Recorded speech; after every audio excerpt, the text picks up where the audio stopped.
В эфире БСТ, передача «Интервью», студии Тимур Давлетов. Здравствуйте. Итак, в России с 1 сентября 2025 года будет запрещена пропаганда наркотиков в интернете, произведениях литературы и искусства. Соответствующий закон подписал Владимир Путин. Документ вводит запрет на распространение сведений о способах, методах разработки, изготовления и использования, а также приобретения наркотических средств. Чем это чревато для любителей запрещенки, мы узнаем у общественника Руслана Батридинова. Он у нас сегодня в гостях. Руслан, добрый день. Здравствуйте. Руслан, ну ты как ярый борец с теми, кто как раз-таки распространяет эти запрещенные вещества, можешь как-то прокомментировать вот этот законопроект? Насколько он вообще актуален, насколько он полезен будет? Полностью поддерживаю, потому что количество экстремистских материалов и материалов, которые содержат рекламу продажи наркотиков, довольно-таки большое. Раньше смысл какой был? Человек создает условный сайт с продажей условных каких-то наркотиков, этот сайт выкладывает в интернет, с помощью поиска сайт поднимается, человек вводит, что он хочет купить, что-то неправильное, и сайт сам появляется в поиске. Само собой, эти сайты были закрыты на территории России, но некоторые особо умные люди, кто хочет продолжить употреблять, естественно, включали программы обхода и использовали те же самые сайты, что в принципе неправильно и полностью поддерживаю этот закон. Возможно, его нужно было сделать даже и раньше, но, видимо, его обкатывали, как говорится, они знают лучше, когда начать. Ну, я так понимаю, нововведение коснется и любителей там рэп-индустрии, да, которые вот любят в своих треках, песнях, да, вот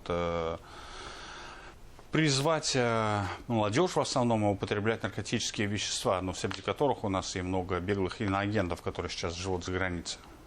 Да, в первую очередь, опять-таки, есть огромное количество фан-групп, каких-то исполнителей, которые запрещены, и они создают, опять-таки, фан-сайты различные, плюс социальные сети, опять-таки, с фан-направленностью в пользу этого артиста. Разумеется, это тоже надо прекратить, так как люди уже нарушили закон своей страны, следовательно, вся их индустрия, в которой они участвуют, должна быть строго регламентирована, а их нужно исключить до того времени, пока они не выйдут из этих списков. Руслан, ты уже несколько лет занимаешься подобной деятельностью, полезной, да? Все начиналось вообще с закрашивания рекламы на домах вот этих сайтов, да, которые рекламируют наркотики. Сейчас как обстоят дела? Также и продолжают рисовать на домах? Когда мы начинали, ЖЭО работали откровенно плохо. Не было этой работы. Сейчас же ЖЭО работает намного лучше, закрашивается все в гораздо большем и быстром объеме. Условно говоря, жалобы уже реально начинают работать. Плюс все-таки то количество людей, которые употребляют, так или иначе уже знакомы с информацией, и они общаются с человеком, кто продает, уже с помощью интернета.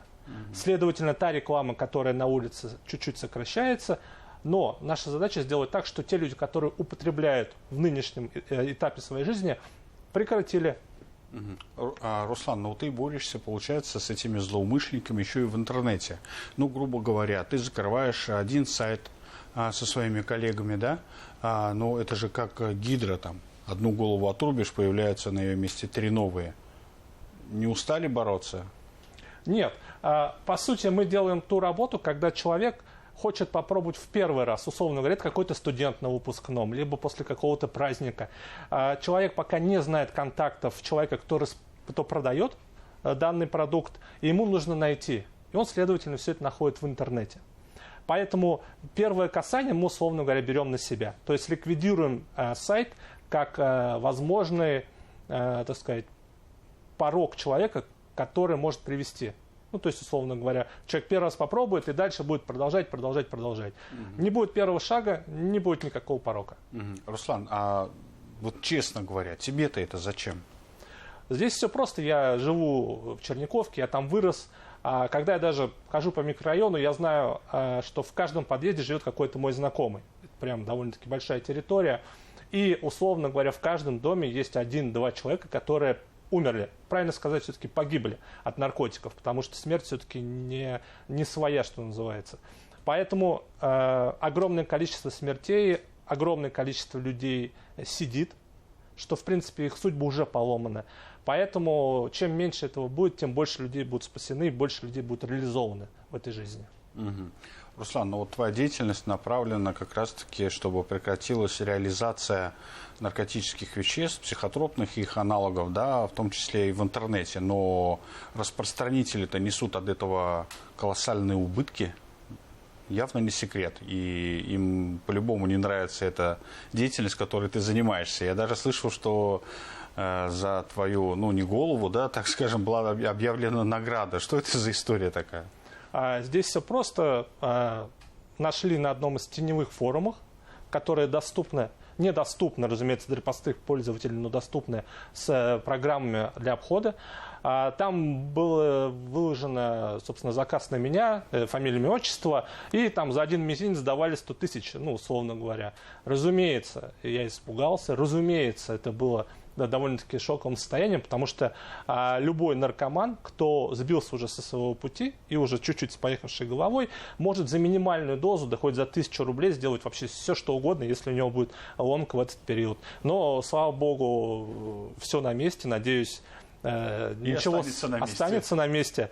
Разумеется, были депрессионные моменты, потому что все-таки это шок, но все это преодолено. И самое главное, понятно то, что те люди, которые ругаются в интернете, в жизни совершенно другие. Они ничего вообще не скажут. Руслан, а как вообще происходит взаимодействие с теми же самыми сотрудниками МВД, с сотрудниками Роскомнадзора, которые напрямую, так я понимаю, они же и блокируют те самые сайты с запрещенными веществами? Ты с ними вообще как? Все просто. Роскомнадзор, у них есть на сайте определенная страничка, на которую можно отправить любую ссылку, которую ты считаешь подозрительной. Они, собственно, это все в быстром моменте, там 2-3 дня бывает даже, рассматривают. Если там находится что-то плохое, сайт, следовательно, закрывается. Что касается, опять-таки, контроля других органов, ну, это совершенно другая работа все-таки. Они работают, как правило, в полях, это ловят тех людей, кто продает, распространяет в больших объемах, в малых, но в любом случае, наверное, эта работа самая правильная, потому что не будет продавцов, не будет покупателей. Все, что люди, условно говоря, делают сами, как, например, было в моем детстве, да, это все уходит в ноль, потому что соседи более щепетильно относятся к своему окружению, и если вдруг где-то пахнет, условно говоря, там, крокодилом, все мы знаем, что это, сразу же набирают 102, да, и вопрос решается сразу. Это не как раньше, когда боятся, условно говоря, настучать, здесь такого нет. Руслан, ну вот даже мы, как журналисты, проводили такого рода эксперимент, находили сайт с запрещенными веществами, и там, ну я извиняюсь, чуть ли полный соцпакет предлагали там за вербовку там того или иного гражданина, который будет распространять наркотические вещества. Вот такие сайты закрываются. И, ну, я так понял, они в то же время еще открываются. Вообще, много ли их? Сайтов, конечно, безумное количество. Те люди, которые попали в трудную ситуацию, потому что заработок там может быть реально большой, это десятки тысяч рублей в день, попадают на эти сайты меньше, опять-таки. Но здесь еще огромная работа нужна с теми соцсетями, которые, ну, тот же самый Telegram, что уж. Если все-таки Telegram вот будет также негативно себя вести, все-таки, по сути, весь наркотрафик там, будем честными, потому что первичная продажа через сайты, но уже продолжение только оттуда. Следовательно, нужно делать вот что-то с этими соцсетями. Так, ну помимо того, что ты борешься с рекламой наркотиков, еще и пропагандируешь здоровый образ жизни. Это так?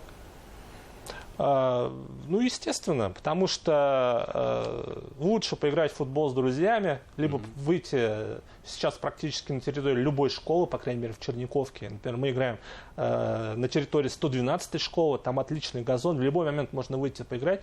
Даже если у тебя никого нету, то есть мне сейчас 36 лет, мои ровесники уже не играют в футбол, но я легко могу поиграть в футбол, условно говоря, со студентами и даже со старшими школьниками, потому что сейчас ребята... Делишься с ними, рассказываешь им о вреде наркотиков, пользуясь случаем, так сказать, во время перерыва, тайм-аута, может быть? А там такие ребята, они, по сути, тему даже не поднимают. То есть максимально, что их интересует, это классно закончить школу, побыстрее пойти куда-то учиться, завести какие-то отношения, поиграть, опять-таки, в игры. Тема наркотиков там вообще не открывается. Это в Черниковке? Это в Черниковке, конечно. Ты сейчас просто разбиваешь, наверное, миф о тех людях, тем людям, которые думают, что в Черниковке до сих пор все плохо. На самом деле все хорошо. И спортивных площадок там много, и здоровых людей, которые занимаются спортом тоже. Скажи, пожалуйста, вот если молодой человек, просто гражданин, нашел вдруг сайт, где вот идет продажа запрещенных веществ, каковы должны быть его действия? Что ему делать, куда идти, кому писать? Здесь просто в Яндекс он вбивает Роскомнадзор, и там находит плашку «Отправить сайт на проверку». Отправляет сайт, и, собственно, та ситуация уже решается. Если там что-то есть незаконное, сайт прикрывается. Гораздо важнее гражданам разъяснять, что делать, если он какой-то подозрительный сверток нашел на улице. Вот, тогда нужно сразу позвонить органам, пусть они приходят и разбираются. Ни в коем случае саму не поднимать, в карман не разворачивать, не смотреть и не нюхать, что там, да? Само собой, потому что ты можешь убрать в карман, пойти, и тебя могут случайно принять. И ты потом не докажешь, что ты это нашел где-то на какой-то улице и просто хотел утилизировать. Руслан, скажи, пожалуйста, а вот сотрудники МВД, Роскомнадзора того же самого, возможно, они же о твоей деятельности тоже знают? Да, разумеется. Особенно в начале мы очень тесно работали. Я прекрасно, конечно, понимаю то, что там условия работы более лучше, потому что есть ресурсы в первую очередь. Но не хотелось бы уходить вот в бюрократическую машину. Здесь все-таки есть варианты для творчества. Какую-то акцию ты хочешь сделать, ты ее можешь сделать. Ты ни с кем не согласуешь в любом случае.